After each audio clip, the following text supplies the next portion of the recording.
Good evening, everybody. Welcome to the lecture on climate change and sustainable development. I'm sure that you have heard about the two terms, and maybe some time back I could have said climate change is most important environmental problem in the world. Even today it is true. But the other one, sustainable development, has also taken a center stage now. These two are very closely interlinked. Maybe some of you are aware that in order to overcome the climate change problems, as a solution, sustainable development has taken the center stage. How do I justify that? Now, you all know we had what we call Paris Agreement. Maybe some of you, at least most of you, must have heard about it. It came out after COP21 in 2015, end of 2015. It was mainly to tackle the main problem of climate change, which is leading to even destroy the whole planet. In the environment sense, it's a real global problem that is facing everybody in the world, whether developed or developing or poor or small island or whatever. So in COP21, Conference of Parties 21 in 2015, they came out with an agreement called Paris Agreement. Maybe some of you, at least through media, you must have heard about it. The main thrust of the agreement is to limit the global warming, the temperature rise, global temperature rise, to acceptable level, or to retain the increase to below 2 degrees C from the industrial era by 2100. In order to do that, you need to reduce emission of greenhouse gases, which is leading to global warming. Okay. So, main area of emitting carbon dioxide and other greenhouse gases are mainly due to fossil fuel burning and various other factors. I'll talk about a little bit later. But then the whole world has to come together, because the environmental problem, you cannot just keep your environment, your atmosphere fixed, because it's a moving thing and it is a global thing. Therefore, if you want to a solution, if you are aiming for a solution, everybody has to come together. The main culprit, or the people who created this problem, are the industrial developed countries. So they have a major role to play. But even then, the other countries who are trying to be developed quickly, rapid development process, they also use enormous amount of natural resources, especially fossil fuel, and that leads to more carbon dioxide, greenhouse gases being emitted to the atmosphere. Therefore,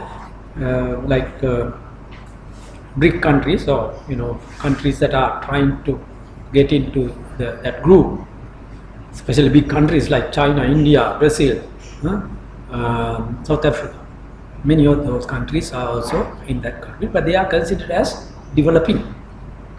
Maybe you will be surprised to hear that. China is a developing country, India is a developing country, South Africa is a developing country. Maybe some of you don't think that they are developing countries, but they are considered to be developing countries, and they are free to use more of natural resources for them to develop. Okay. So anyway, those are little political, economical, various other things. I am not going to talk about those things. Under the Paris Agreement, in order to limit the temperature rise, the solutions are proposed as sustainable development.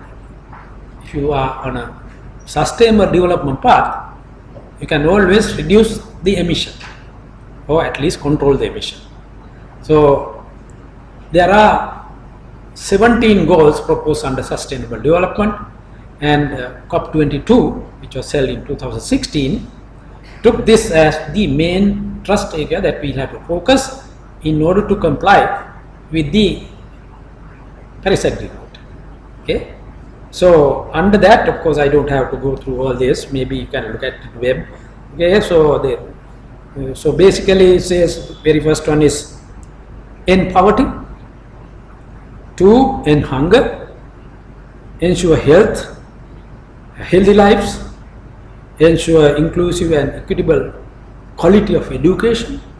So the first two, our honorable the president has said this year to be year for removing poverty, eradicate poverty, right? So it's going with the first goal, end poverty, end hunger, right? Those are in line with the development goals. Actually, those days, if you look at the news, and today or even there was a function in BMSH with the president participating. Any of you were there in the morning at the BMSH? No? They were putting out, and you all know this thing, still I'll come to you. Building codes for green buildings. In other words, from this year onwards, if you all are building house, building, construction has to follow those guidelines. It will be green buildings, especially for public sector, government and semi-government. It will filter down to private as well in time to come. But this is a mandatory thing now. So there are codes, there are things that you have to adhere when you build a house, construct a building. So they are green, meaning you have to consider lighting, ventilation, water, efficient electricity usage, many other things are there, right? You may be able to look at it. Then under this, of course, 17 goals, and one of those is actually number 13, take urgent action to combat climate change and its impact. That's goal number 13. So it's related to this, that's why I'm writing that. Now under that, acknowledging that the United Nations Framework Convention on Climate Change, that is UNFCCC, is the primary international intergovernmental forum for negotiating the global response to climate change. So UNFCCC is the main government international forum that hosts this COP, Conference of Parties. Okay, so I'll talk a little bit on that. So just to tell you the background. Okay, so in my lecture I will talk about climate change and a little bit of things that you need to know maybe. Then I'll also talk about sustainable development, what is it, and then how can we become a sustainable development nation. Okay, so Honorable the President is very keen on this. He's taking personal interest, and he has declared, I think last time I told you, Sri Lanka Next program as blue-green era, Neela Harita Yuga, right? And all this now, throughout this year, we have so many functions aiming at that, talking about things. Okay, so let's move on, because with limited time, I don't have time to talk about everything, but if you have any questions, I can answer, right? So first I will talk about climate change, then I'll talk about sustainable development, how we Sri Lankan can move forward. Now, these are factors, maybe scientifically you should, have some idea. Factors affecting climate change, there are external factors, of course, they are natural, right? We can control them. Solar output, depending on solar output, what we receive, the energy that drives the atmosphere and the earth systems are controlled by that. Then the earth sun geometry, distance, tilt, all that. Then the interstellar dust between sun and the earth, right? That also will control the energy coming in, right? And then inside we have volcanic eruption, emissions due to that, mountain bulging, islets are formed, continental drift, Those are also matters that affect the climate. Then we have reflectivity, atmospheric reflectivity, surface reflectivity. Those can change because if you have more snow, fresh snow, more reflectivity, old snow, more absorption. So those are things. And also chemistry, atmospheric chemistry, the composition of the atmosphere, those play a role. And then of course atmosphere, ocean, heat exchange process, right? And then ocean, atmosphere, land factors affect the climate change. So out of this, I would say the Earth atmosphere is driven mostly from the energy is absorbed or it gets from below, from ocean. Ocean is considered a heat resource, heat reservoir, and the atmosphere gets energy, most of this energy from the oceans or the surface, not from top. Because the solar energy that comes through will move directly to surface.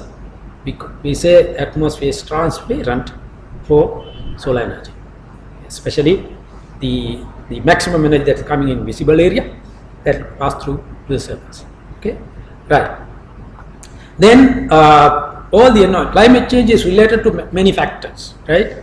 For example, forestry, they are two-way process, biodiversity change, ozone layer depletion, or whatever, and the more energy will receive at the Earth's surface. Therefore, air quality changes will influence the climate, and climate change also will influence these factors, desertification, and most importantly, the water cycle. Water is playing a major role in the climate change process. Of course, on the other hand, water is creating problems as well. In this country, last year, we had a disastrous floods, heavy rain, and we are now into a very strong dry season. So it's a waterless, that's a problem, agriculture problem. We have only maybe 1/3 of what we had last year for generating electricity, right? So creating a problem, right? How do you overcome that? Maybe you have to have diesel plants coming in or any other fossil fuel burning situation, then you increase the carbon dioxide, in the atmosphere. Right? So those are problems, right? Then climate, generally you know what it is. This is mean and the variability of temperature, precipitation and wind over a period of time, being maybe months to decades or even millions of years. But not only these three factors, other factors like many other factors are related to this. Okay, so mean and the variability along that mean. Then, as I said before, the factors, causes of climate change, there are natural, there are man-made. As I said before, natural things are, as I said, solar cycle, solar input, solar output. Then Earth's orbit, distance and the tilt, volcanic eruption from below, it puts out a lot of energy, as well as so many gases and dust and various other things into the atmosphere. So that changes that climate. And also mainly we are focusing now on anthropogenic, man-made anthropogenic greenhouse gases. Now on this I have 8 labeled, but first 3 and the last 3 in here are considered gases in the Kyoto Protocol basket, right? But then O3 and CFCs are related to Montreal Protocol, ozone layer, right? And all these are greenhouse gases.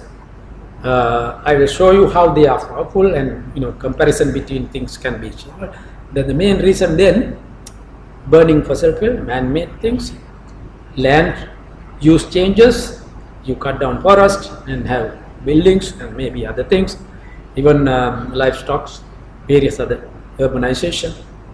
Then through this process, the so-called development process, we use most of the natural resources and especially fossil fuel in a rapid way, rapid development process, and that has led to high concentration of carbon dioxide in the atmosphere. Now 280 parts per million before industrial era, now it's 400 actually, 400 parts per million. So it's an exponential growth of carbon dioxide in the atmosphere that has created problems. Now, in order to tackle this, back as 1988, Intergovernmental Panel on Climate Change was set up, right? This was a scientific body to look at the climate change and take, action or recommendations right? So evaluate the risk of climate change and give their recommendation. It's been done actually. Over maybe 4,000 scientists throughout the globe, various countries do research, and this IPCC is summarizing and giving synthetic reports. Okay, so that was established in 1988 through World Meteorology Organization (WMO) and the UNEP. Okay, they established this. Okay, it's functioning even now, and this is considered to be the official body, authoritative body, to talk about climate change in global sense. So advising like. So even UNFCCC use this, the information given by this committee to discuss things and take action. Okay, that's how it works. Okay, so what is, we know climate, what is climate change then? So UNFCCC has a definition. There are many definitions, but this is the main definition now we looked at. This convention has given a definition in association with IPCC. So change of climate which is attributed directly or indirectly to human activity, okay, that alters the composition of the global atmosphere and which is in addition to the natural climate variability observed over comparable time period. So we are focusing now mainly on the man-made component. There's a reason for that, because there are natural processes, man-made processes, but then out of the two, main thing is man-made component. I'll show why. Now here, if you look at, there are three graphs here. The down one here, this one here is actually predicted natural changes. Okay? They are not moving up actually, not flatten or moving down. On the other hand, observed one is moving up, the black one, right? So therefore, prediction, if you put the man-made component and the natural component together, it goes very well with the observed thing. So this is an indication that the temperature increase is due to man-made component, not the natural component. Okay, right? So therefore, if you want a remedy, we'll have to tackle the man-made component. We need to control that. Okay. So we know that we must have seen this before. Carbon dioxide concentrate going up and up in an exponential manner with the annual cycle. Of course, we know why annual cycle is. Okay, it's moving up. This is actually at the Hawaii they measure, and it's applicable to global situation. If you want, I can give you more info. I worked there for some time. Actually, it's the internationally, globally accepted parameter is here. This is from a place, but it is applied as a global situation. Okay, now this is maybe something you should know. In the atmosphere, we have various gases. Those gases have different properties. Now, this is the absorption pattern of these gases. Down here, you have the wavelength of radiation coming from sun. Okay, from the sun. Now in micrometers, you have short wave to long waves. Okay, short wave comprises of gamma rays, X rays, UV rays, visible light, infrared radiation, and low waves. Okay, so these gases in the atmosphere absorb them at different wavelengths, different frequencies. Now, if you go through this, methane, for example. Now, where is visible range? You should know now. In this, there is a visible range that is our eye can see. The sun on either side, right? We can see X-rays now. Light we can see. Light is the visible area that is here actually in this area. This area is actually visible range. Okay, from about 0.4, 0.3 micrometer to about 7 micrometer or so. That's a window actually. That's why I said the all visible light reach the surface. It's not absorbed by any of the gases in the atmosphere. That's why it's transparent. We all know the maximum amount of radiation comes through that wavelength, right? And therefore it comes all the way down. That is why the tree can grow, all that has happened. Nature has created that. Okay. Then shorter wavelengths, X-rays, gamma rays and UV rays are absorbed totally by 100% now. 0, 1 means 100% absorption, 0 means no absorption. Now if you look at this, ozone for example, absorb completely the short wave radiation, very harmful radiation. Gamma rays, X-rays, UV rays. Okay? So ozone layer way up in the atmosphere, about 30 kilometers or so, when the energy comes through, trap that. It won't come down. So we are safe here. It's like a protective shield. Otherwise we won't be able to live here. Not only us, animals or the plants won't be able to survive if that comes through. That's why we say if the ozone layer is depleted, we are disastrous, and that's why we have a convention on that.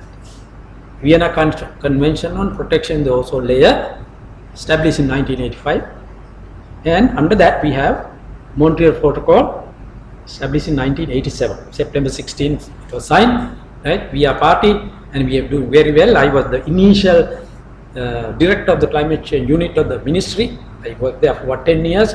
We brought up Sri Lanka to the top. Okay, we have done very well. We got awards also. Right? So we are well in that. Then of course now it's functioning, it's still going on. Right? I'm no longer there, but then it's functioning. Then on the other side we have infrared radiation and low wave radiation. Now you can see many of these gases, carbon dioxide, nitrous oxide, methane, all of them absorb at the longer wavelength, but not all the areas, selected area they absorb. And below you have the total atmosphere. You can see there's a big window for the visible area, and then we have small windows. They are called atmospheric windows. Okay, that is because the radiation goes through without any problem to the atmosphere.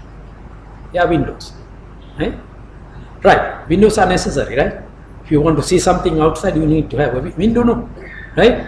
So in order to assess or observe the Earth, you put up a satellite there, and you have an instrument tuned to this window in order to see. In order to see something or in order to study something, information has to come through, no? So if you don't have a window, even if you have satellite, you won't be able to see it. No information will come through. So therefore, when you supply, these windows are very important. We should close them, and then the information goes through that window. Even our communication goes through these windows. If you close, we won't be able to communicate among countries, among the world, right? Even satellite cannot do anything. Okay, so this is what it is. Now, what are greenhouse gases? Now, by definition, greenhouse gases are the ones that absorb infrared radiation. Okay, so what happens? Solar radiation comes, then it reflects, absorbs, and also depending on the temperature of the Earth, it radiates out energy. When it goes out, they are going at a long wave radiation, infrared radiation mainly, and these gases absorb them and trap them, won't allow them to go out. Right? So while atmosphere is transparent for visible light and many other rays, it's not transparent for infrared radiation, which is moving out, going from the Earth. Radiation from the Earth. It's not reflection, because any object above 0 Kelvin will emit radiation. Okay? Depending on the temperature, the maximum radiation goes at certain wavelength. Sun, being at a high temperature, emits most of energy in the visible area. We have a peak like this. Visible is the main thing. Okay? And the Earth at a certain temperature, at a very low temperature, emits at low wavelength. That's why mostly infrared. So the outgoing infrared radiation is trapped by these gases, and the temperature goes up because of that, and they are called greenhouse gases. So you know what is greenhouse gas now. Anything above this window, they are absorbing, they are greenhouse. Even ozone is a greenhouse gas. They absorb at that low wavelength also, right? So ozone is mainly in the atmosphere, but if you deplete the ozone layer, high energy comes through and the oxygen can be changed to ozone at the lower level and it becomes a greenhouse gas, and many other problems are there with that. Okay, it's a toxic gas, so many problems are there. So we need to have the ozone layer in place, right, in order to survive. Right. I hope you got some idea about the greenhouse gas. Alright, so now what has happened? I talked about a window, right? Even that window is closing due to the man-made gases like CFC and ozone. Ozone is man-made at lower level, right? And they are closing. See, absorption is taking place in the window also. So it gives more trapping of energy and increase of temperature, right? So this all lead to global warming. Okay, now these are the gases and IPCC is the name, and they have looked at the potential of absorption. Right? These are called global warming potential, GWP.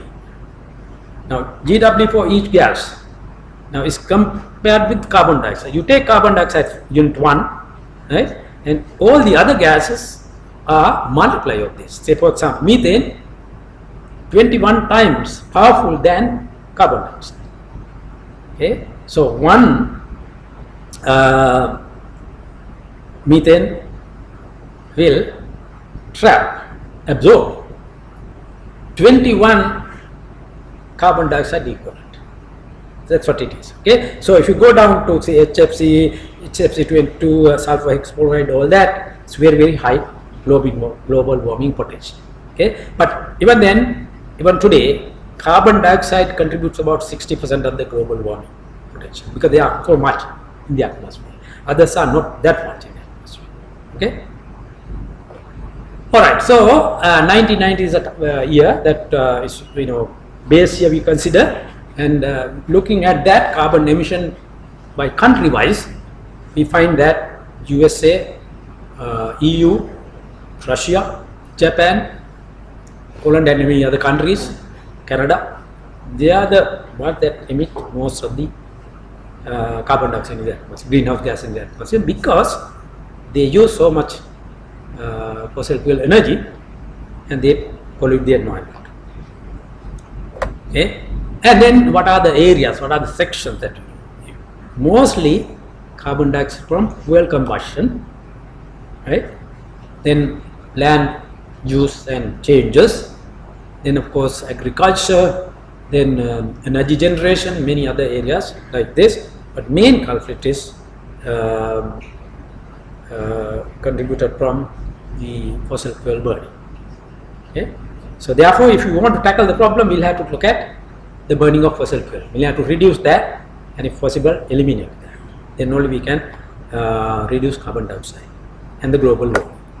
Okay, now worldwide if you take, see, mostly even this country, energy generation, industry, transport, then agriculture, they are the sectors that contributes or emit more greenhouse gas in the atmosphere.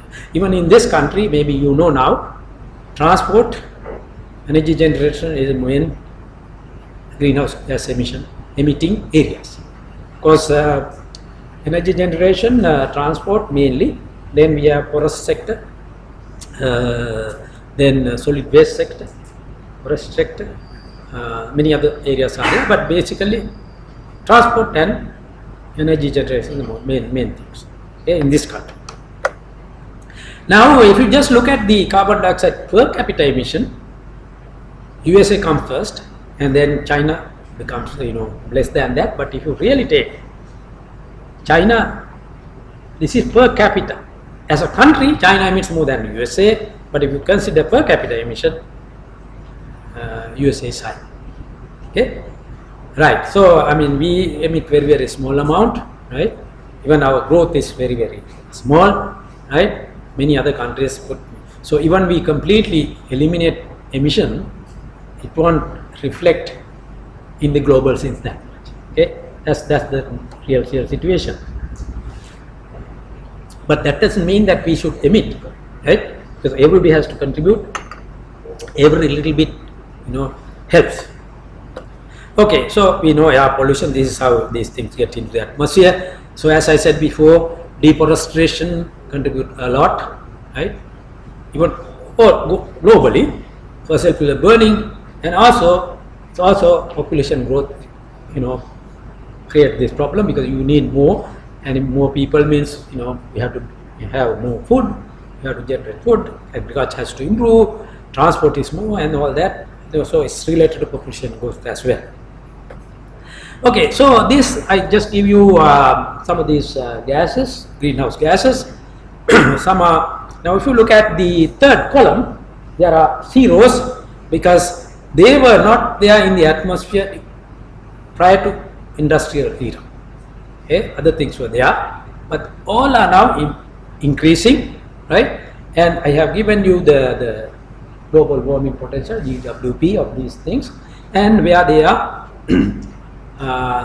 coming, So HCFC 22, liquid coolant, even here it is AC. I am sure I don't see the AC here, but then it is mainly operated by R22, HCFC 22. So it's a main thing, and many other areas like aluminium production, industrial processes, many other areas.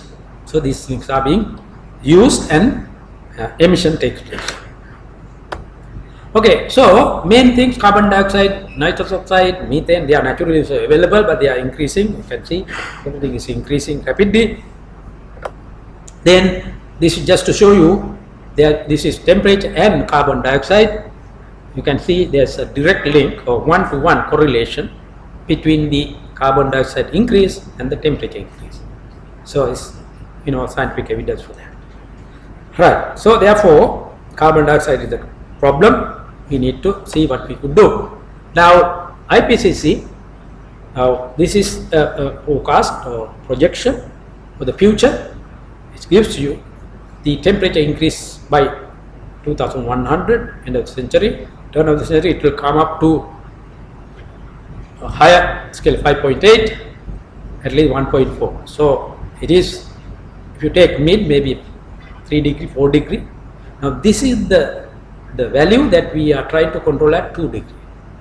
Okay, if possible, it should be 1.5, not beyond that. Okay, because small island nations and the least developed countries are fighting very hard at the COPs to limit to 1.5 possible. Right? So that's Paris Agreement working on this. Then we know the problems: glaciers melting due to temperature rise. They all add to the ocean, and also it creates landslide in Nepal and all the hill countries. The glaciers outbreak, and then lake outbreaks. Many other problems are there, and then all this gets into the ocean, and the ocean temperature and the level of the sea level goes up. Okay, so this is what it is. So we are witnessing increase. Okay, we have evidence now. So warming plus the adding more water creates ocean to rise. Okay, and then high temperature means weather-wise you have more problems. Rain, cyclones, various other problems comes with the ocean temperature moving up. Okay, so even coastal erosion, many other things happen because of that.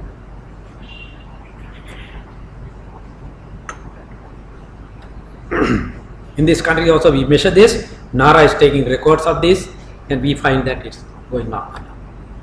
Now just to show you, this is some old pictures, how 1992 the Greenland ice sheet melted by 2002. Now it is actually no ice like, as yesterday there was a communique that the northern hemisphere ice sheet almost vanishing.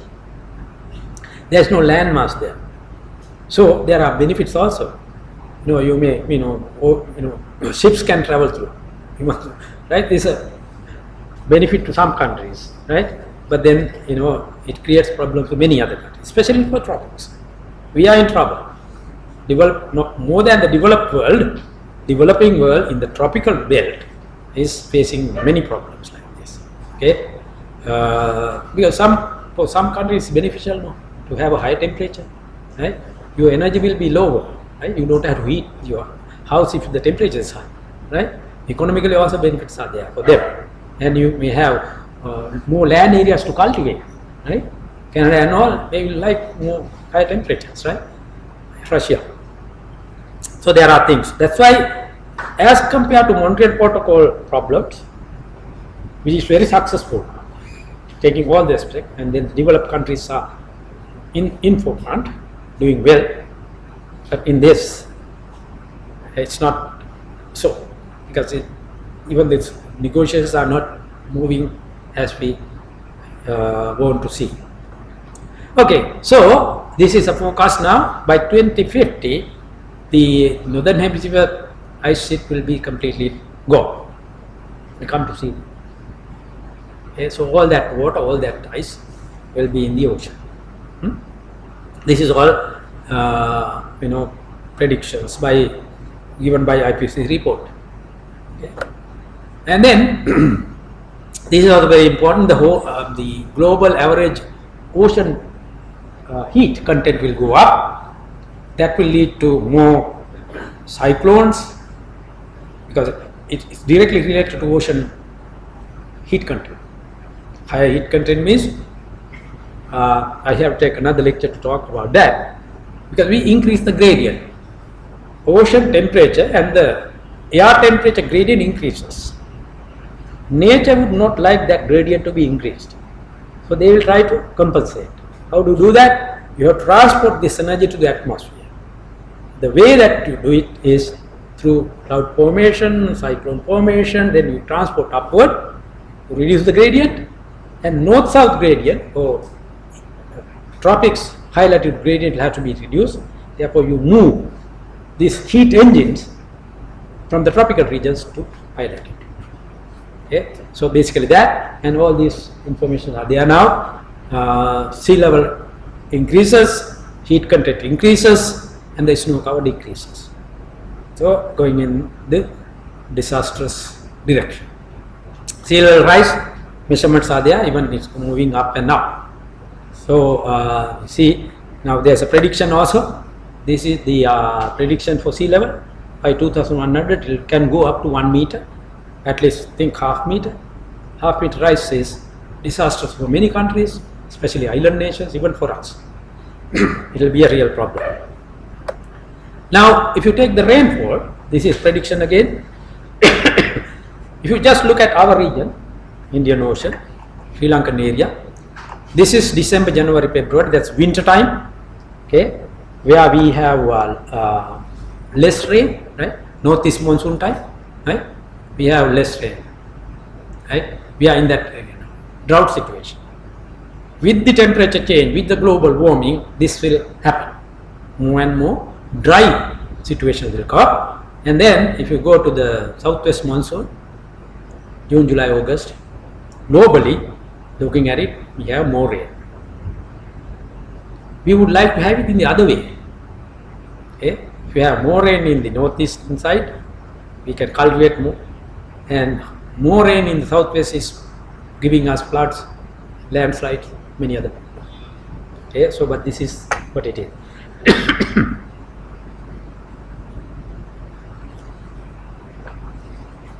So under the Paris Agreement, we say we'll have to cap temperature rise by at 2 degrees centigrade.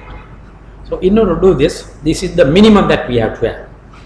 World must reduce emission by 50% by 2050, with a peak around 2020 globally. You have to reduce by 50% from current. Annex 1 countries, that is developed countries, 30% emission cut by 2020 with peak between 2012 and 2015. In other words, that's already passed. You cannot peak, means emission peaks and then have to go down, right? 80% cuts by 2050. They have cut by 80%, and the balance 20% by developing countries. Then it comes to 100%. This is the aim, the minimum the world has to do in order to be at that level. Otherwise it goes up. So how to do it is a problem, because especially now under climate change, UNFCCC. Now you know this. When you have a convention, you can have a protocol. Protocol is a legal instrument. Okay. So under Vienna Convention for protection the ozone layer, we had Montreal Protocol. Under UNFCCC Convention of Climate Change, we had still having Kyoto Protocol. Right? I talk about Kyoto basket. Right? So under it's a failure actually. Kyoto Protocol is a failure. Right? We are trying to extend that, it's a failure. Okay. Now, as a remedial measure, we have gone to Paris Agreement. How far it will be successful, we don't know. Fortunately, US is the main culprit, and the EU were party to this. In other words, they agreed. But present situation in US is not so good. New president-elect saying we don't have to worry about climate change. Let's have our coal power, cheap energy, and develop ourselves, inclusive. Okay, that's you must have read this in the paper, right? They want to compete with China. China as a developing country using all cheap energy, coal. They have coal, and they are polluting the environment and then making cheap electricity. Trump wants to do it the same way, compete with them. So they will not sign, they will not adhere to Paris Agreement, I hope. Hopefully he can be convinced, but I don't know, right? But he is indicating that we don't have to do that. Let's look at ourselves. We'll have to have our industries done. We have to be competitive with world. All that is coming up, right? Economy, politics and economy, not environment. Okay, now as a developing country, we are an island nation. We have these impacts due to global warming.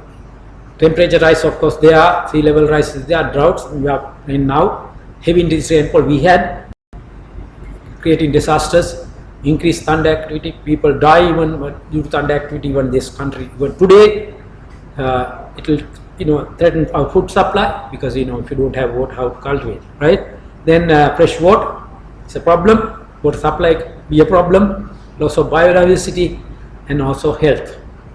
Dengue is rising, right? Many other problems are there. So for us, we think that agriculture, water resources, and human health sectors are the most vulnerable in this country. So we need to think of those. Okay, when we talk of design our plans, adaptive measures, mitigation measures, we need to think of this. Okay. Okay, so physical impacts, we know that prolonged droughts is a problem, extreme weather events are a problem, severe frequency of cyclones is a problem, heavy intense rainfall, floods and storms. So we are facing with these things, especially tropical countries. So these are natural things, but man let them aggravate. That's the whole problem. And then impact of climate change. As I said before, this is mainly impacting the developing world, tropical regions. Actually, developing countries bear over 9/10 of the climate change burden, 98% of the seriously affected people, and 99% of all deaths from weather-related disasters, along with over 90% of the total economic loss, are in the developing world, not developed world, because they are. Developed world has some know-how, they have ability to protect themselves. They have the technology sometimes, but we are. So the there are least developed countries. Okay, our neighbor Bangladesh is least developed country, right? So 50 least developed countries contribute less than 1% to global carbon emission. Poor means you use less energy, less fossil fuel. You don't put much into the atmosphere. They are suffering. Okay, right? So, but the rich countries, industrial countries, use and they pollute our environment, right? So, in the court, we argue actually, they are polluting our environment without our permission, right? Where is the equity equity. We talk about equity, but then there are disparity all the way. Okay, so Sri Lanka, if the sea level goes up, these red areas will be underwater, right? And then that will affect our economy, tourism, right? Our population mostly in the developing areas. And then, as you can see, most developed areas will be underwater, right? Our infrastructure, our roads, all are there. And on the eastern side, our agricultural land, Ampara, Betiklo side, our cultivated land will be underwater, salt water intrusion, our paddy harvest will go down, and we'll have to move some extent. That is, and then the northern, we have been fighting for years, and then they will be over underwater, right? So economic problems are there, and many other problems will occur due to this. Okay, now our forecast, as I said before, the rainfall wise, we find that the dry zone will be more dry. I showed you before also. Wet zone will be more wetter. It's going to be a disastrous problem for us, right? Globally also we saw that. Locally when we do this also we see this. Okay, we experience that. Okay, so there's a problem. Now, I was talking about UNFCCC, United Nations Framework Convention on Climate Change. It was initiated in 1992. We had Rio Plus 10 in South Africa, and we had again Rio Plus 20 in Rio. Our president was there, right? Former president was there at Rio Plus 20, right? And many people were there. What is the aim of the convention? To stabilize the greenhouse gases in the atmosphere at a level that would prevent dangerous anthropogenic interference with the climate system. So basically you need to control the emission, limit the greenhouse gases in the atmosphere. That's the main thrust of the convention. In order to do that, we had Kyoto Protocol, legal instrument developed in 1997, and then we were party. So their aim was to reduce emission of developing world 5% of their 1990 emission during 2008 and 2000 period. Okay, which is a legal instrument, binding, and never succeeded. Why? Mainly, USA didn't sign this at that time. They are not party to Kyoto. They are free. They are party to UNFCCC, but not to this. Same thing will happen for Paris Agreement.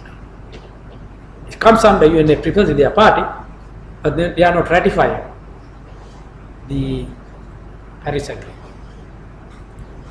So far not, right? 117 countries have ratified that now. So it's in force now. But many of the developed USA, Canada, Japan, they are not signed. Even Australia have signed this. So it's not going to be successful because all the others do what they have supposed to do. If those big countries are not complying, then it won't work, right? So this is the situation now. So what are the options available with the climate change? There are two things. One is mitigation, the other one is adaptation. Mitigation means you try to reduce emission, prevent climate change. That is mitigation, right? Then adaptation is, it is happening, we cannot do anything, so we have to live with it. Therefore we adjust ourselves, adapt ourselves to the situation. Okay, so both are there, right? Of course, in this country we have committees set up, and I am heading one and another person is heading the other one, but we try hard to do something in this country. But as I said before, even though we 100% comply with this, probably it is not sufficient, right? So I always say this in even international fora, prevention is better than cure, meaning that mitigation is better than adaptation. Why? Because adaptation is costly, it's very difficult.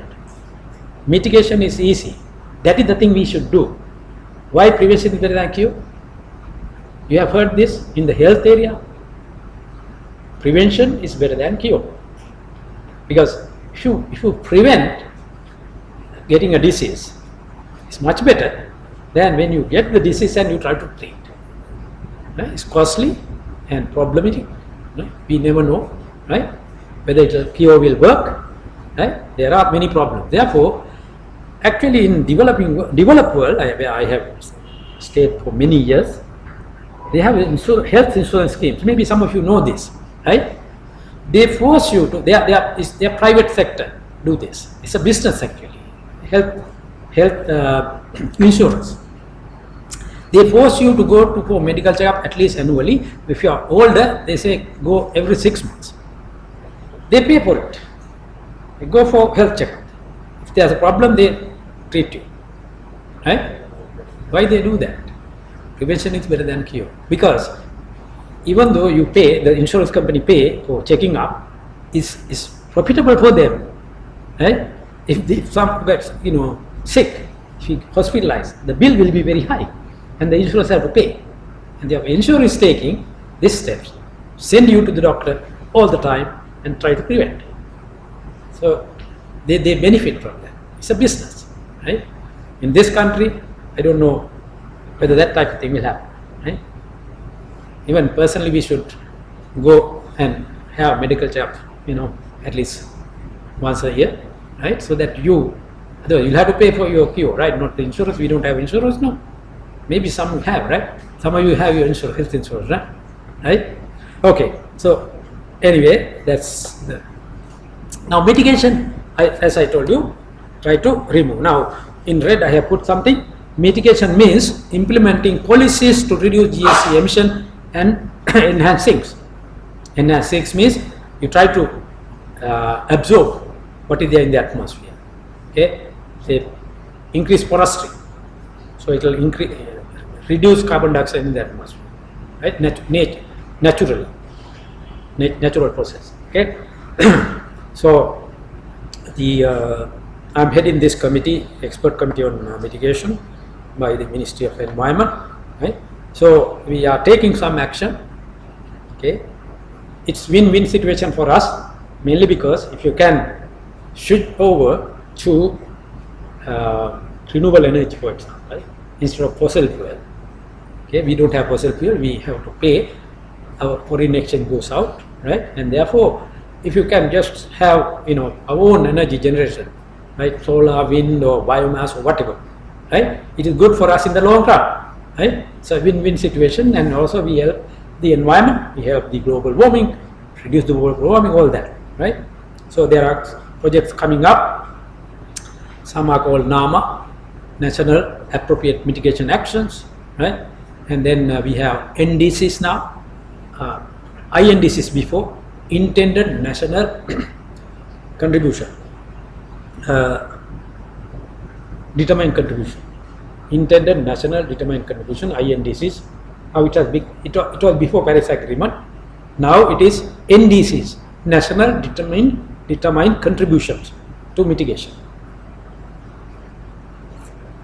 NDCs, NAMAs. Okay, now with this process we got CDM, Clean Development Mechanism. That's also under Kyoto, and of course it's, even though without Kyoto it's good, Clean Development Mechanism.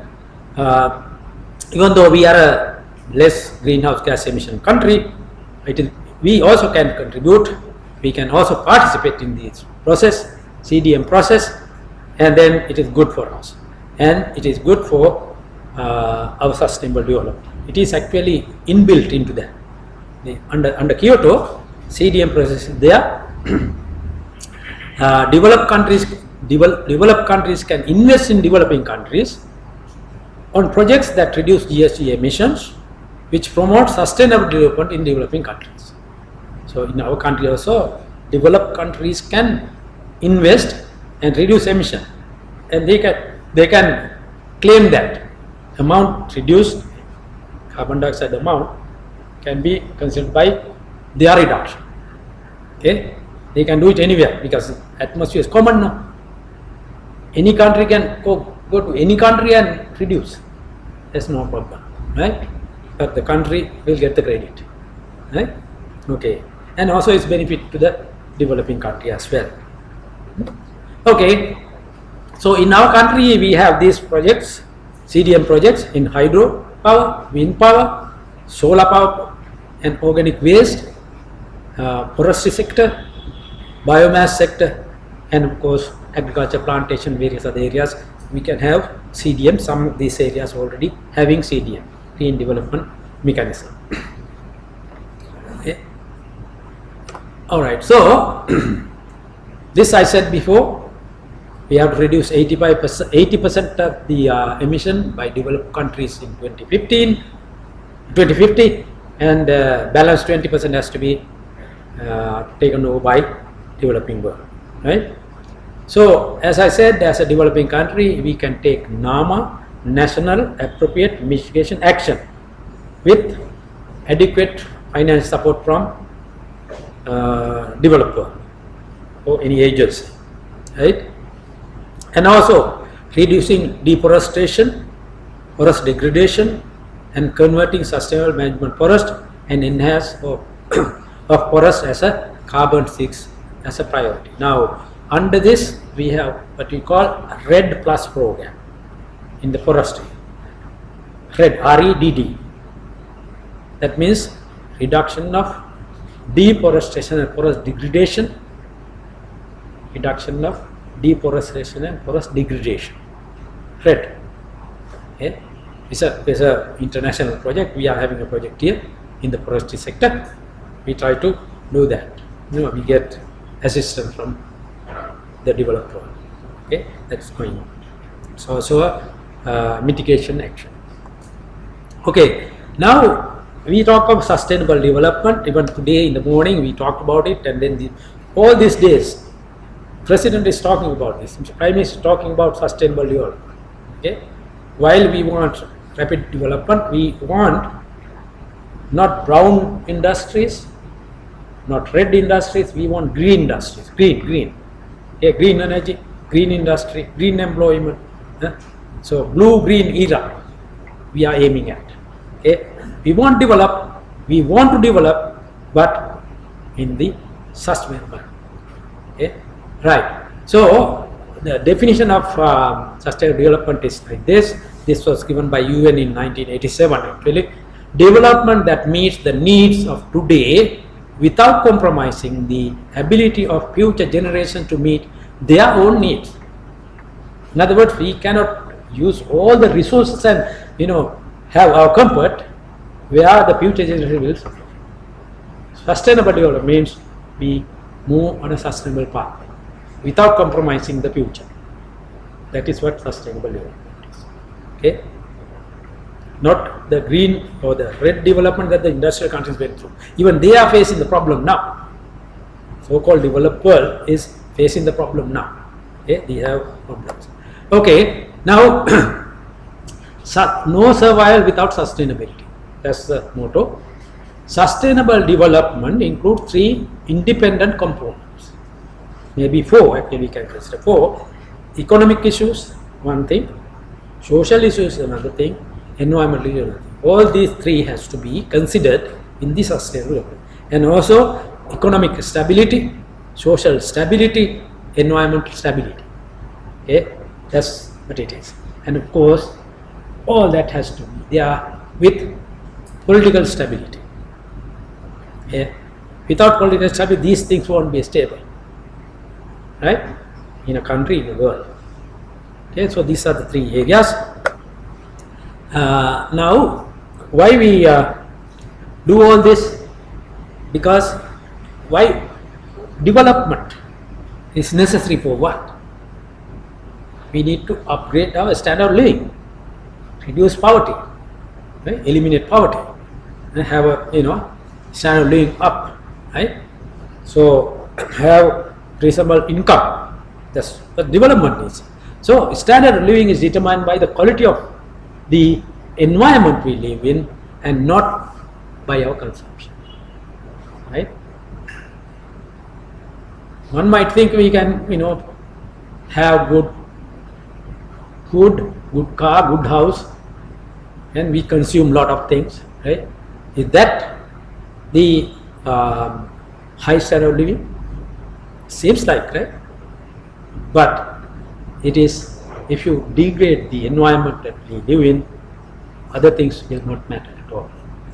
Okay, we need to really think about it. Destroying our environment and having all the other comfort will not help us. So first, we'll have to think of the environment that we live in, protect that. Then only we can have a standard of living up. Okay, so many will not think that way, but then think about it. Think about it. I'll give you some examples. Okay, consumption.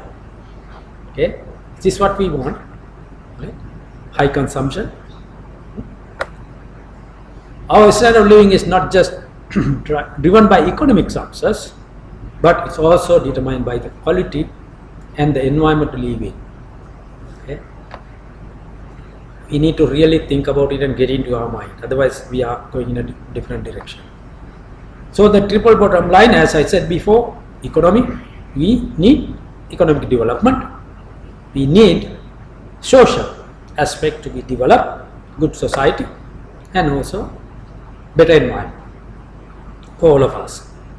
Those are the main three things in the sustainable development paradigm.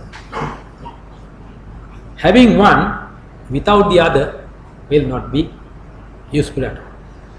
Okay, right? What do we need by we need on this planet? Quality of life. That's basically we need, right? What is quality of life? Is it having more money? Maybe some will say yes. More material riches, good car, good houses, big cars, SUVs, Kajaros, and all that, right? Maybe some will think that way. Many think that way, right? Having more power, power meaning this power as well as other powers, right? Okay, power and power. You must have read that book from our minister, Power and the Power, right? More friends, sometimes enemies maybe. If you have more friends, you are happy, right? And then living on a restricted diet plan, because sometimes you have control your intake, right? Going to medical examination regularly, as I said before. Check yourself, you are healthy or not, right? Take remedial action. Living in a degraded environment, is that the quality of life? Or is this the quality of life? Breathing fresh air, drinking fresh water, which we had some time back actually, having a good education, having good health, having comfort and convenience, having a circle of genuine friends, living in caring environment, and having a peaceful sleep. Now, think about it actually. Now, when I was young, we never see bottled water. I don't know you. My era, when we went to school, we never carry a bottle of water. There are plenty of water, fresh water, right? And even tap water was fresh, good, right? But things have changed, right? And how many of you use these plastic bottles carrying water? Now think about it. It is actually a problem because I see these plastic water bottles are being transported in hot sun and keep it in a shady place, and temperature change in that process, and that can lead to some research show that reaction that takes place will put something into water, and that will create health problem for you. Okay, I normally don't take plastic bottled water. Okay, but I see in offices, that big bottles, this one that you use. Have you seen how they transport them? How they fill them? How they bring them to your place? You think it's fresh, good, but think twice before you consume them. Okay. But you cannot do anything. You have to do that, right? You have to drink that water, right?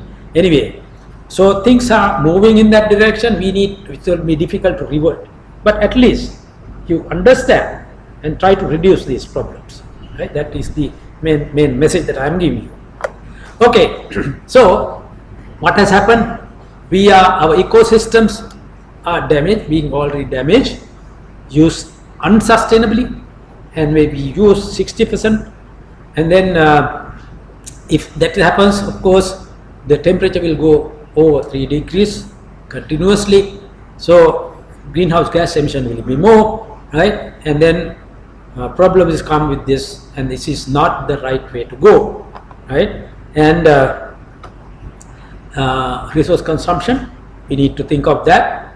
Our ecological footprint, ecological overshoot calculations clearly indicate that the present population is consuming more than what Earth can provide.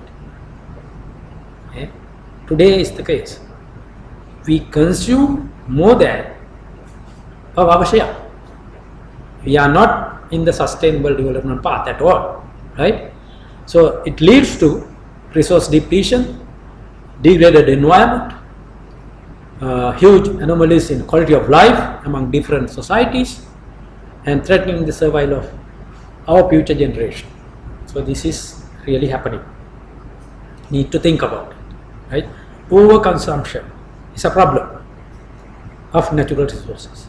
They are limited actually. Natural resources are limited, and therefore we'll have to be mindful when we use them. Overconsumption, now say, I give you a simple example. When you go to a wedding or something, you take a plate of, rice or whatever. Do you eat all that? Half is wasted, right? So we have to think. Overconsumption means not only that you eat, but then if you just think about it, right, you waste a lot, right? You have to take whatever you can eat, that's okay, but not more than that and throwing away. That's individually we'll have to think about it. Okay, so simple things like that. How many of you open the tap and brush your teeth and it's running water, right? Some people don't care about it. And the shower, you open the shower, even you apply your soap or shampoo, is running, right? Okay, so if you estimate, right, you waste water, you talk to water board. Actually, present defense secretary is the water board chairman. Sometime he gave a very good lecture sometime back. Okay, good friend of mine, okay, engineer. Okay, so they have calculated these things. Waste, right? So individually we can do that.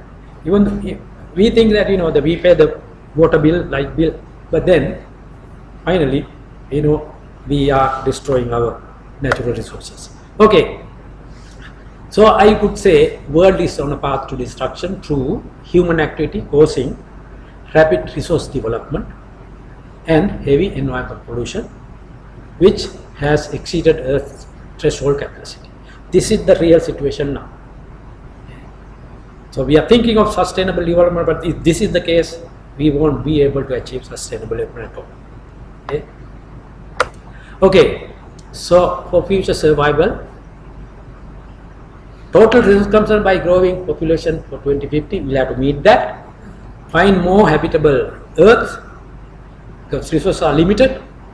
So therefore, calculations show that the consumption have to be increased by factor of 4. We'll have to find more planets. Actually, NASA is trying to go to Mars and other places, right? Recently, you heard our friend Dr. Gunapala is in NASA. He's here these days, and we are good friends. We talked about it, and he was in Duramadala last week. Maybe some of you have heard. He was talking about these resources, right? We are trying to go to Mars to find more resources, maybe. This is the way that we have to go. If we have to do it, we'll have to do it. But then, this is really a problem. This is how it is. But 2100, we may have to have 4 Earths for our consumption, especially on the resources and also the space, right? So at this rate, that is the level that we are moving. Our resources are being depleted and used, okay, because they won't regenerate quickly, right? We cannot. So therefore we need to really think, okay. Normally people won't think until it gets to you, right? Now dengue gana katha karata, you don't think that you will get it, no. Until you get it, you don't get it, and people die, right? I know very close friends have died. They are very in high places, but then their children have been died. Go to good schools, but they die. Okay, so it's a real threat. Okay. Okay. Is there a way out? Can we reverse the disasters we are having? Increased disasters. We have a ministry now. Okay. Can we improve the quality of life for all, not for certain sector? Can we make the world a better place to live? Okay. Can we ensure the next generation also a better life? So that is only way is through sustainable development. Okay. I talked about what is sustainable development, right? Okay. So as major aspect of sustainable development, consumption and production are the two things that we have considered. In climate change, we said mitigation and adaptation. In sustainable development, we talked about consumption and production. Can we achieve sustainable development and production? Both has to be sustainable. Consumption has to be sustainable. Production has to be sustainable. Okay, right. How to do that? Resource decoupling is achieved through reduction of resource intensity, recovery of resources. In other words, waste has to be reduced and recovered. Right? Reduce, redesign production. Maybe engineers will have to do that mainly. Reduction of consumption. That means you consume what you want, not over. Over exploitation is a problem. Okay, different strategies: sustainable development, waste minimization, pollution prevention, cleaner production (CDM), right? Eco efficiency, efficient electricity, efficient everything efficient. If you make efficient, we have now star rating also efficiency, right? And then Millennium Development Goals. Before it was there. Now Sustainable Development Goals are there, 17 of them. Then resource sustainability. We say close in the loop. In order to have resource sustainability, we'll have to close the loop. Okay. Sustainable production is resource efficient and cleaner production. We talk about sustainable production. That is actually resource efficient and cleaner production is sustainable production. Okay. Now production sector, what has happened now? What we do? We put water, resources, material, energy, goes through the factory, production facility, and we put out emissions, dirty air, right, and solid waste, and also wastewater, and we get a production, right? But all this go to the environment, and waste is a problem, right? So this is not closing the loop at all. Now pollution, if you take historically, it had been like this. We had problems, right? Man at peace with the environment at the beginning, right? Then we had the environment, industrial revolution. Then we have we ignore the pollution problem, and we thought dilution is the solution. You dilute, right? Then strict environment regulations came, rules came. We have CEA now. Whole world is having these rules now, rules and regulation. Then high cost of raw material, scarcity of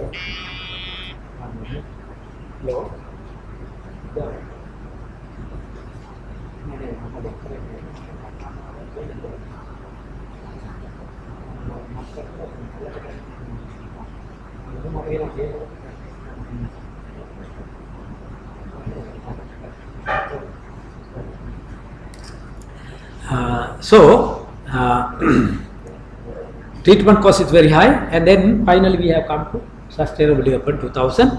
That is why we are talking now 2017 we are talking about sustainable development. Whether we have succeeded is a question to be asked, right? So what we did was down here, right? Disposal, we dump the disposal and then we treat them. After some time, then we came to recycling process. Then we have cleaner production we talked about, then sustainable consumption and production is the thing now for sustainable development. Okay, so we talk about that. That's the progressive way of doing things, right? Now, pollution. We have to reduce pollution and resource depletion is due to waste. Wastewater, solid waste, emission, all that is waste, right? Now, waste, for example, is a valuable resource at the wrong place, right? In the wrong form and wrong media.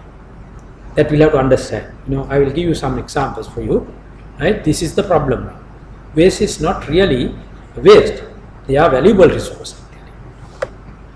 Now, environment pollution, it is throwing away part of your resources. That's the problem.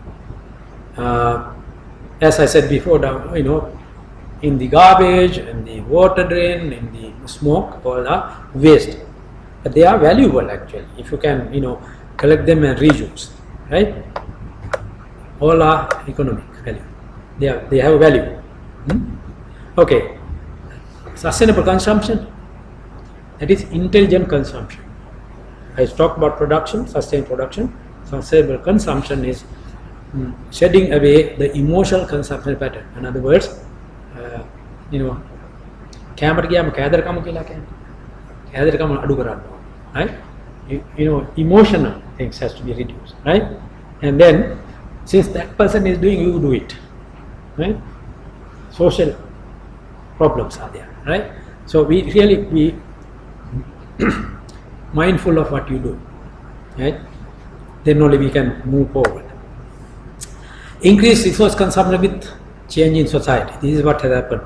We had hunter-gatherer situation, then agrarian society we had, now industrial society. So we, consume more and we throw out and destroy many things. That's the problem. This is what has happened. We finally end up with a lot of garbage, right? How we progressed is given here. We have a lot of throwaway things. Before it was not like that. This is a problem. The birth of garbage kind. This is a real problem. Human beings are animals which generate garbage. Okay? So we talk about the loop now. Now we have resources and we use them and we produce something and then we throw them away at the end. Typical life cycle, anything is like this. Right? Open loop, not a closed loop. You take raw material, you process and you throw it. Right? We can give examples for this. Then we try to close as much as possible. Extraction of raw material, manufacture, packaging, marketing, reuse some of these things, but recycling takes place. You dispose at the end. So it's not totally closed loop, partly, because recycle part gets into the system, part goes out. So halfway, right? But if you can be fully closed, that's the ideal situation, right? Like this. Can fully close, it will be sustainable.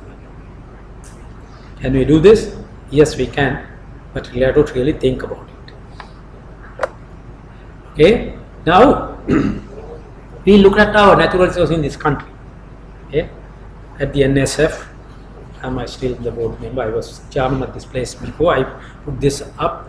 NSF, we have a publication. We are redoing it now. Okay, so the minerals we have: water, air, marine resources, biodiversity, forestry, wildlife, environment planning. All that. These are all there as our resources. Of course, we put out last year the blue-green era, Sri Lanka Next concept. Now here we have land resources and oceanic resources, vast area we have. So we have a lot of resources there. We are not use them. We are not using them properly.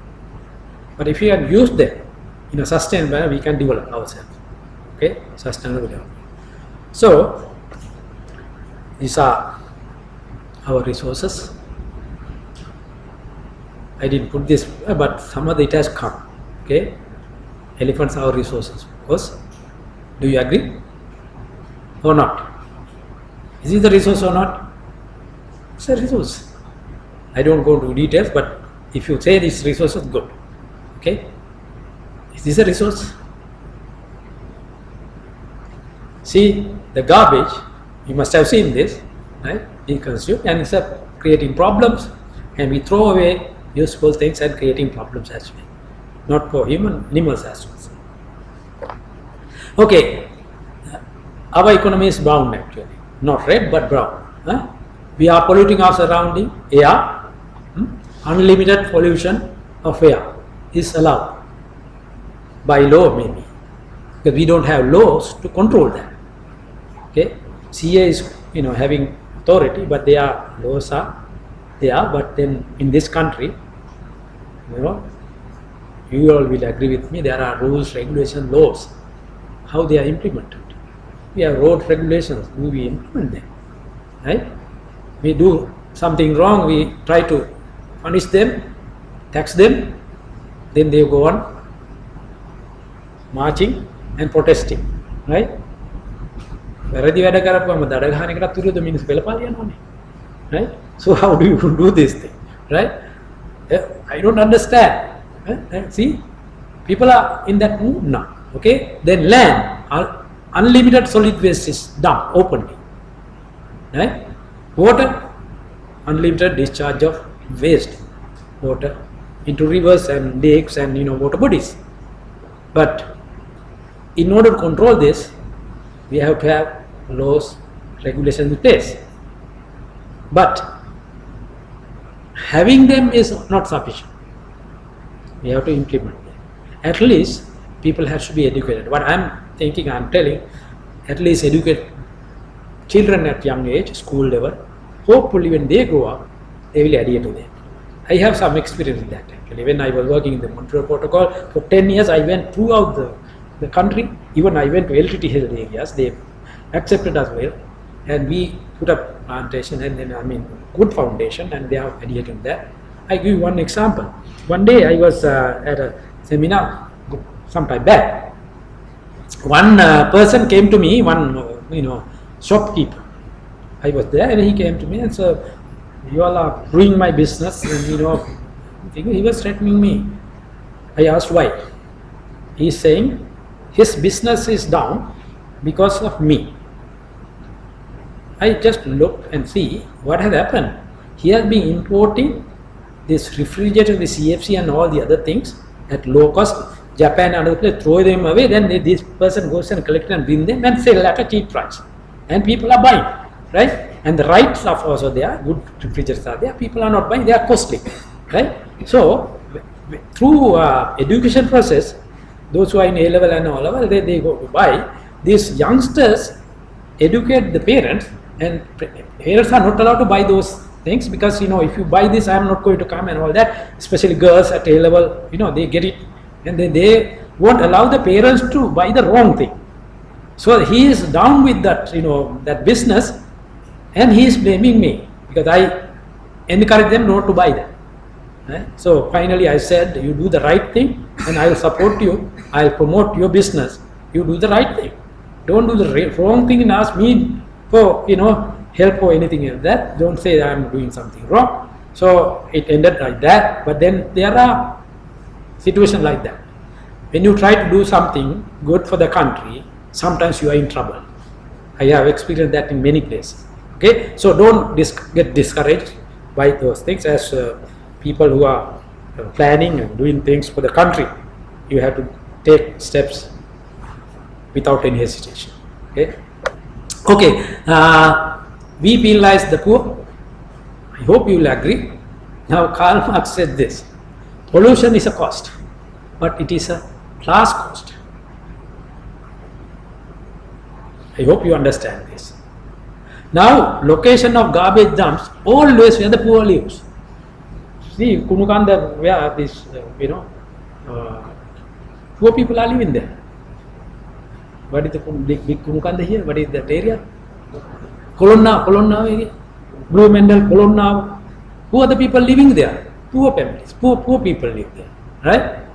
And then, location of industry zones damages rural landscape. Where do we put industry, right? Not where rich people live. Okay? And then, our lethargic response to CKDU, for example, would be different if it was in Columbus. If it is happening in a posh area, rich area, probably things will be different. Right? You can agree with me or not, disagree with me, that's no problem. But this is my view. Okay? So, therefore, we should not penalize the poor. Okay? Now, pollution is a business. Industries draw water freely from ground, freely they draw water and discharge wastewater to surface water bodies freely, right? And sell bottled water for the affected communities. Really speaking, they should donate that, right? Because you take water freely and you pollute the environment and you sell the water. Okay? Right? Okay. Our agriculture is suicidal. Why? Deteriorating our own survival requirements. Now, natural capital depletion, reducing the genetic diversity. Maybe agriculturists will talk more about this. We have replaced diverse agriculture for monocultures. It's creating problems, seed problem, disease problem, all that. And we are killing polluting agents, bees and other places, and that's killing soil, organic, but inorganic polluters. Fertilizer kills all the organisms in the soil, and the social capital depletion, lost network. There's no agriculture now, it is agribusiness. Good old days it was agriculture. Agriculture. It was a culture. Now it's a agribusiness. Yeah? It has come from outside actually. We didn't have agribusiness before, right? It was agriculture before. Okay, treasury-based of central adequate. Vasa Visanati program is going on, and Hamdru program. I am not in that, but there's something in that, right? Grains have high potential content, save cost of animal husbandry and associate environment cost and sinks of killing animals. I am a Buddhist, right? I am a vegetarian, right? So I have tried to say this, but it's up to you to take it or leave it, right? But this is I can give you some facts and figures on this, right? Okay, animal husbandry puts out lots of methane actually, and also animal husbandry clears the forest and clears to emission, reduce sink, right? And also sugarcane, we have avoid our craving towards sugary and oily foods, right? Additional health save land degradation by sugarcane. So those are maybe controversial sometimes, right? You have your own views on this. Okay. Now Buddhism presents a radical challenge for stream economics. Now you have to think. We are not going to be there permanently. Anitya. That's the philosophy, right? Absence of supposedly permanent and unchanging self. Okay? That's the philosophy. Okay? Suggests not to multiply but to simplify our desires. At least 20, 30 years from now, you will think like, I am in that mood now. Think of Anitya. Okay? Anitya. Minimum material comfort. Okay? wanting less could bring substantial benefit for the person, for the community, and for nature. Lada දෙයින් සතුටු වීම තරම් sustainable development එක වෙන පාරක් නැහැ. Okay, I'm not saying you have you sacrifice anything, but have your comfort, okay, and think of the future in a sustainable manner. Good for your health, good for society, good for. Now there are maybe some of you have to think about it. Now waste has to be reduced. No, garbage has to be reduced. Now this is something. Now when you eat an ice cream cone, you don't throw away anything, you eat the cone also. So there are designs now, utensils like this, fork and spoons. You have your meal and eat this also. Edible. Okay, so you reduce waste, no garbage. Okay, so this is innovative thinking. Okay, there are many other things I can tell you.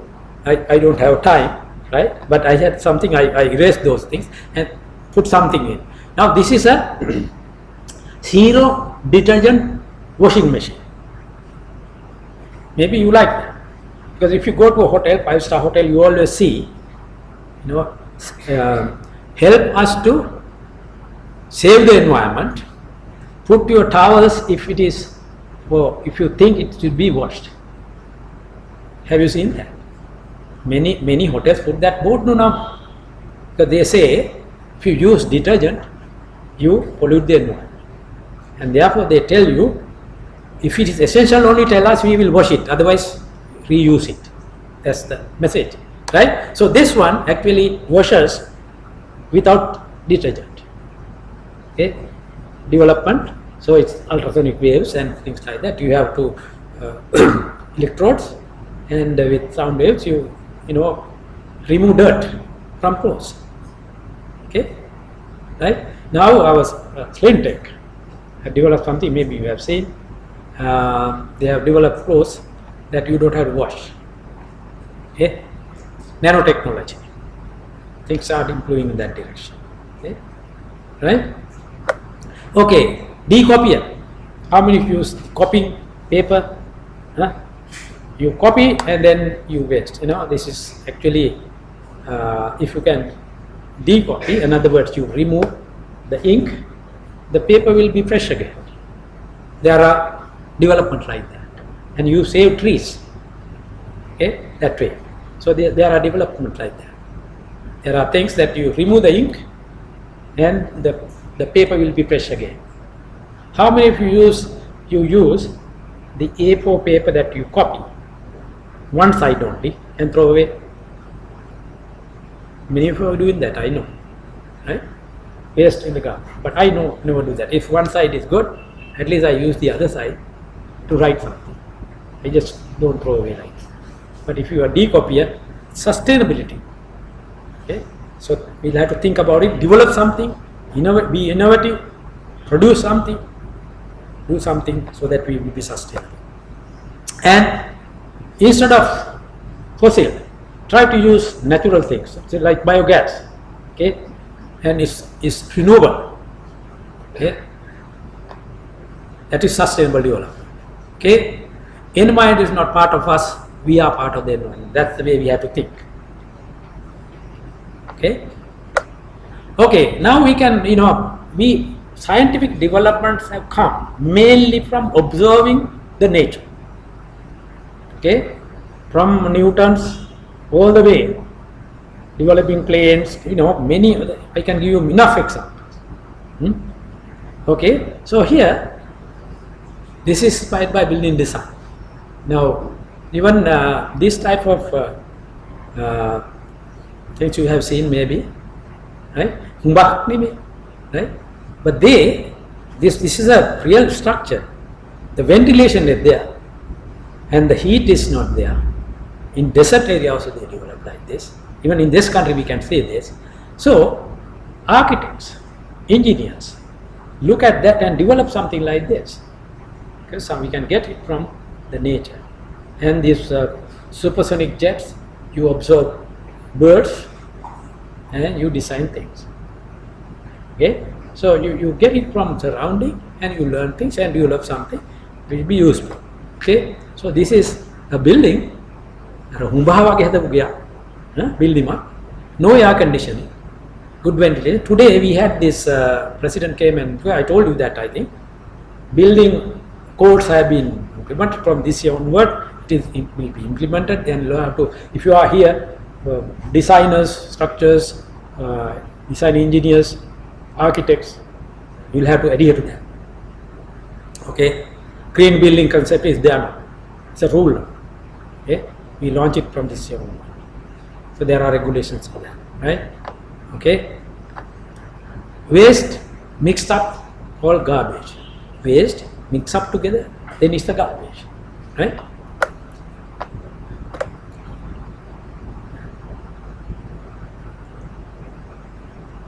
Your waste material should be someone else's raw material. So this you all know, you recycle, reuse. I'm not going to take much time. I don't have much time also. Green living, asset to be considered. Green buildings, I told you about that. Provide healthier living space, reduce and the waste, and 7R, now 3R becomes 7R. Okay, and then carbon manure, energy, switching off policy. In other words, you don't use them unnecessary, keep on, right? Many other things. Community loan, clean, lean, green purchasing, eliminate non-biodegradables, minimize paper usage, replace disposable with reusables, right? I gave you a few examples. Okay, so many of these things can be considered as deeds that we need to take up for in our sustainable development path. I have so many other things to here. So 12 is space out unsustainable cleaning products, that's detergents and all, reduce greenhouse gas emission. Today's topic is that, right? And then eliminate CFC technology. We have eliminated that now. Mostly in this country we don't have CFCs, of course. And rainwater harvesting, that was part of the building concept now. And procurement rain water, facilitate for seepage, right? Avoiding heat island effects when roofing buildings. Today there was an exhibition actually at the BMICH giving alternatives for asbestos. Maybe we have to think about it. Energy efficiency, conservation, management and renewables. We need to think about it. Then biodiversity and ecosystem conservation and management. There was a lecture on that also today. Then landscaping, soft and hardware. Then of course low emitting materials in buildings. Okay, maybe you have to think about world covering and all that. Then switch to public transport, hybrid vehicles. Maybe many of you, I hope, using hybrid now. Go for electric. I am using electric now. Okay, and electric vehicles are the way to go. But this government created a problem. Some people went bankrupt on this, and we are fighting for it. And the president is all for it, right? He's behind this. Okay, if you can use a bicycle, good. Walking is good, right? But then they are not practical. But going for electric vehicles and hybrid vehicles is practical, right? Now, I never, in my hybrid vehicles or electric vehicles, I bought when they were high up. I didn't get any concession, any duty waiver or anything like that. But still, I am happy. I was able to afford it. I bought it. I am happy because I am doing something good for the country, good for the environment. So, so in the short run, I use electric small car, right? And then for long run, I use plug-in hybrid. Okay, so I do, and also I generate my own electricity for rooftop. So that's the way to go, and you all be happy to put up something on the rooftop and generate your own electricity. It will be paid in the future. Now we have net metering, and then if you they are going to pay you 22 rupees per kilowatt. So generate electricity for your own, right? That's something that we need to do. And then eco techniques, eco design, you'll have to do it and reduce food miles. What do you mean by food miles? Because we bring from, say, California or something, our food, maybe hamburger or something, right? That's a food mileage. Use the things that are available here, right? Then you reduce the food mileage, right? Localizing, and then, real thinking, you can do green in the supply chain, okay? And then daylight optimization in the buildings, right? Natural ventilation in buildings, task lighting. I hope you understand this, task lighting. Okay. Now, development of human society accelerated. This is how. Now, if you know that the development is directly related to the use of fossil. Enough, right? So it's linearly related. If you are developing countries are like that, and you use more energy than you do, right? That is how it had been. That's how this problem has created. So it's going, in that direction. Okay, more development, more meat. Okay, meat, right? Down below, why not this? This is Indian scenario. Other things are European and American scenario. These are dates, data, real data, right? So why not this? We say because of this, right? Now, how much water is necessary to produce 1 kilo of food? This list, okay? Potatoes 500 to produce 1 kilogram of potato, 500 liters of water. To produce 1 kilogram of beef, you have 100,000 of liters of water. Rice 1910, okay, maize 1400, okay, sorghum 1100, and so on. These are real figures actually. Soybeans 2000, okay. So we have to pick. We need, of course, the diet plan also has to be there. There be balanced diet, right? You have to have protein, you have to have oil, all that has to come in, right? But this is something to think about. Energy required to produce 1 pound corn, and compare that with eggs, chicken, cheese, pork, apples, and beef. Okay, that's the energy required. Maybe at once you won't get it, but with facts we are saying this, right? Scientifically proven data is here. Okay, so this is how I have become a vegetarian. Okay, maybe all of you cannot do that. Think about it. Half vegetarian. Okay, so it leads to sustainable development. Leads to sustainable development. Actually, in COPs, people come and serve us free sandwiches, vegetarian sandwiches, just to tell us that it is a huge organization. Many countries, many people are moving in that direction. Okay, but in this country and the developing country, we are dumped with junk food, which are rejected from those countries, are coming here. Okay, we'll have to think about it. And our youngsters are being addicted to those things. Okay, McDonald's, hamburgers, Coke, right? Hopefully you will have some time to look at the content of those. Okay, Coca-Cola, all things. I am not saying that you have to do it, but then look at that, study that, and make your choice. Okay, Kentucky Fried Chicken, Domino's, Pizza Hut, McDonald's came recently, right? I was in Western countries a long time ago, right? Our children also got addicted to that. Even here, we cannot control them now, but then gradually we are moving away, right? But our diet has been හීනැටි හාලේ බතක හැදුණු මගේ ඇඟේ දස දෙනෙකුගේ සායු වල තනි මට තිබේ. අපේ තියෙන හොඳ වදන්නේ. Why? අපේ හීනටි කාලා දැන් තියනවද? No, it's ruined. කළු හීනටි සුදු හීනටි. We are trying to bring them back. Right? Enough nutrients were there. But it was completely destroyed. Okay? Now today we are saying we were a developed country actually.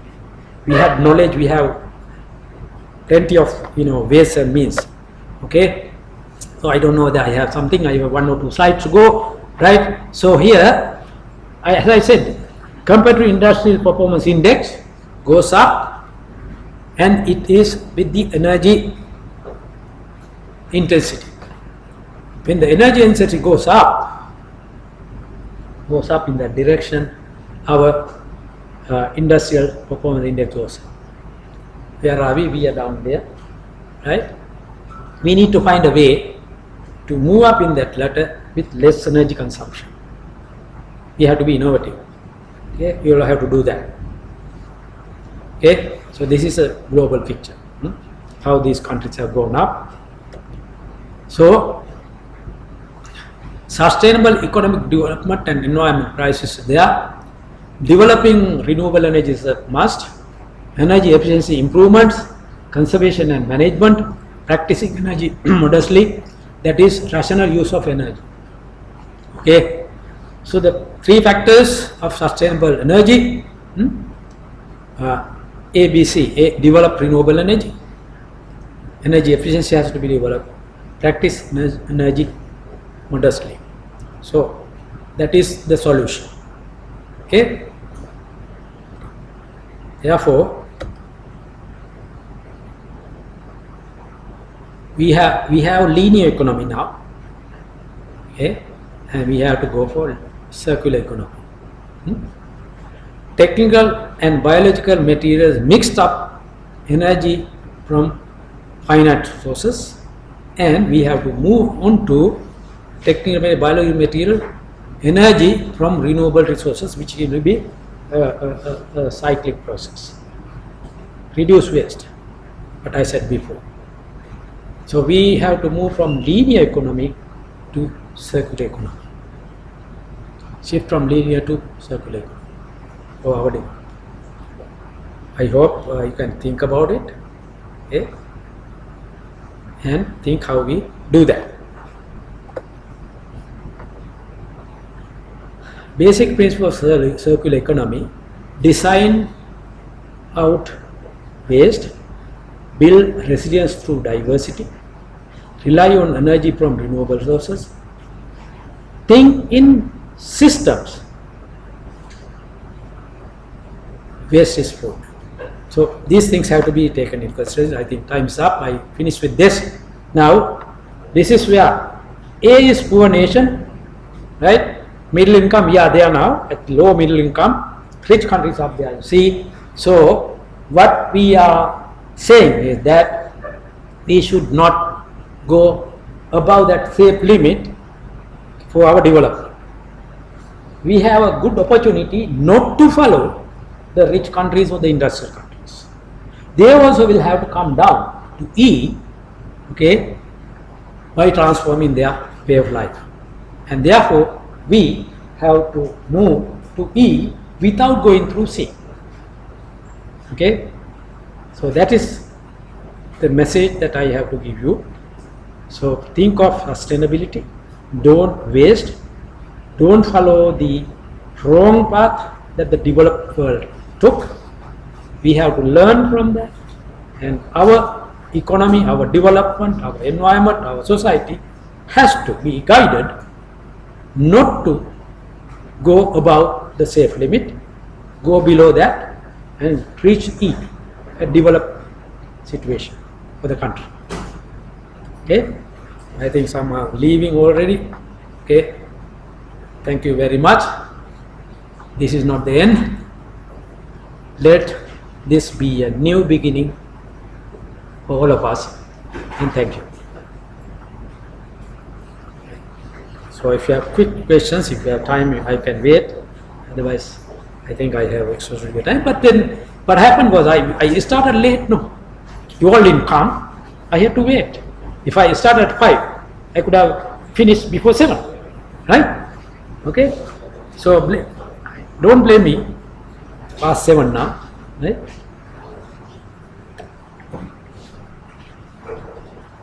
If you have anything to clarify or question me, I am here. Okay? You can challenge me if you want. But think about the baby. Okay? Don't finish everything. Leave something for them also, future generation. That is sustainability. We didn't consider the CO, I mean the carbon monoxide as a greenhouse toxic. You ask. Yeah, actually carbon monoxide is not a greenhouse gas, but it's a toxic gas. Of course, carbon monoxide quickly become carbon dioxide. It's a problem. It shows it's a problem. So we need to think of that also. Since it's not a greenhouse gas, I didn't put it in there. But it's a problematic gas. Just like ozone. Ozone at low level is a problematic gas. So industrialization and other things will create ozone also. That is also a problem. Naturally also, these gases have been produced. Carbon monoxide is a problem. Actually, you have heard the deaths inside a car because of inhaled carbon monoxide. It's a toxic gas. Health-wise, it's a problem, but it's not a greenhouse gas. Because it depends on the composition of the structure of the gas that absorb. Greenhouse gases are gases that absorb infrared radiation. That's the definition. Yeah.